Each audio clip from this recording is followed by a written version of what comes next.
Hasil penelitian dan pembahasan bab 4. Poin pertama yaitu tentang hasil penelitian.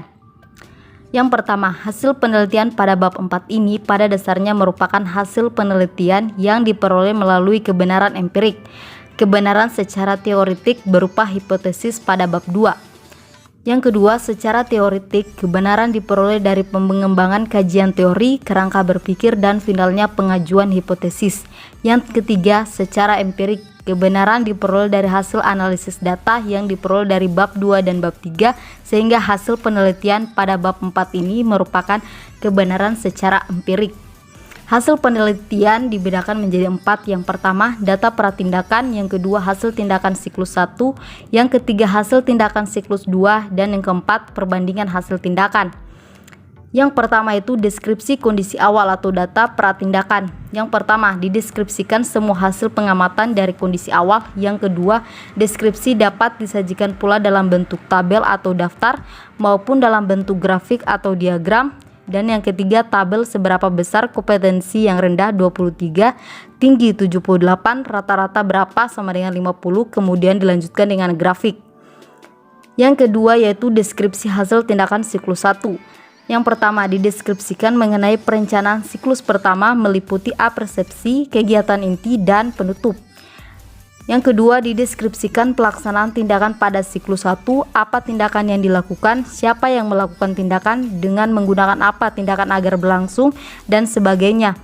Yang ketiga, dideskripsikan hasil pengamatan atau observasi pada siklus 1. Hasil pengamatan dapat berupa hasil pengamatan proses pembelajaran maupun nilai ulangan harian. Yang keempat, hasil pengamatan dapat disajikan dalam bentuk narasi, tabel maupun gambar. Yang kelima, dideskripsikan hasil refleksi siklus 1. Deskripsi hasil tindakan siklus 1 ini dibedakan menjadi 4. Yang pertama, tahap perencanaan.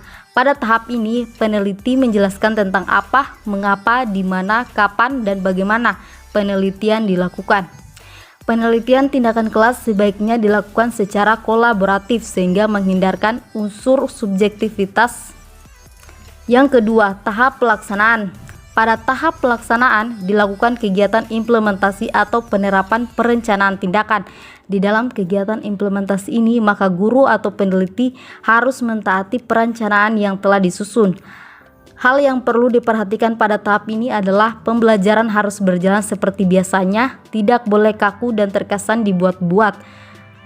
Kolaborator disarankan untuk melakukan pengamatan secara objektif sesuai kondisi pembelajaran yang dilakukan peneliti. Yang ketiga, tahap pengamatan. Pada tahap pengamatan terdapat 2 kegiatan yang akan diamati, yaitu kegiatan belajar peserta didik dan kegiatan pembelajaran.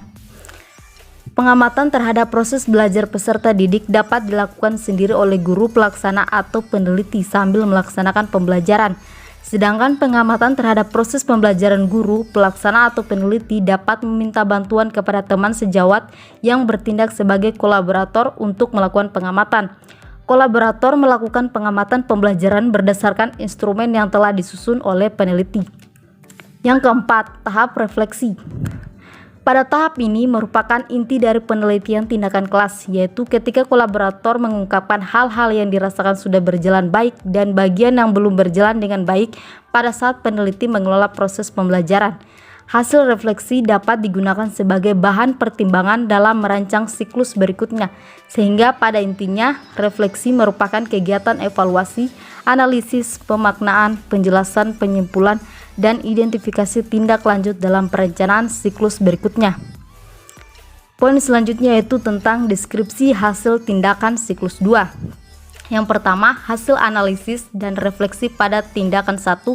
Subjek perbaikan belum mencapai tujuan pembelajaran yang diharapkan. Karena itu, pembelajaran dilanjutkan dengan pembelajaran tindakan 2. Yang kedua, berisi perencanaan tindakan pada siklus 2, pelaksanaan tindakan, hasil pengamatan, dan hasil refleksi. Yang ketiga, langkahnya seperti pada siklus 1. Dan yang keempat, dapat membandingkan hasil siklus kedua dengan hasil siklus pertama. Poin selanjutnya yaitu tentang perbandingan hasil tindakan. Adapun perbandingan hasil tindakan yang dilakukan pada prasiklus, siklus 1 dan siklus 2 diperoleh hasil yang berbeda-beda dan tiap mengalami peningkatan dari setiap siklusnya. Contohnya, pada prasiklus diperoleh 4 orang siswa dengan presentasi 28% yang tuntas dan siswa yang tidak tuntas sebanyak 10 siswa dengan presentasi 72%.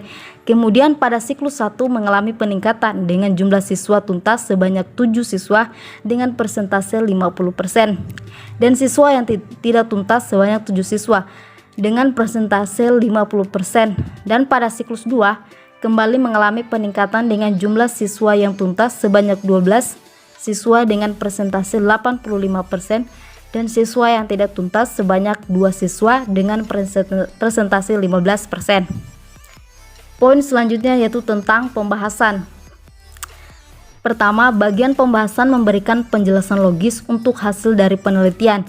Penjelasan tersebut dapat dicapai dengan membandingkan dan mengkontraskan hasil dengan dasar teori yang digunakan maupun temuan penelitian sebelumnya, sehingga kutipan penelitian yang dibahas dalam tinjauan pustaka umumnya muncul kembali di sini. Terus yang kedua, bagian ini juga biasanya membahas keterbatasan penelitian dan berspekulasi tentang apa yang dikatakan hasil penelitian tentang masalah yang diidentifikasi dalam rumusan masalah atau pertanyaan penelitian. Yang ketiga, bagian pembahasan sangat penting karena bergerak ke arah argumen peneliti, karena para peneliti menginterpretasikan hasil mereka menurut landasan teoritis. Di bagian ini ada lebih banyak ruang untuk perbedaan pendapat.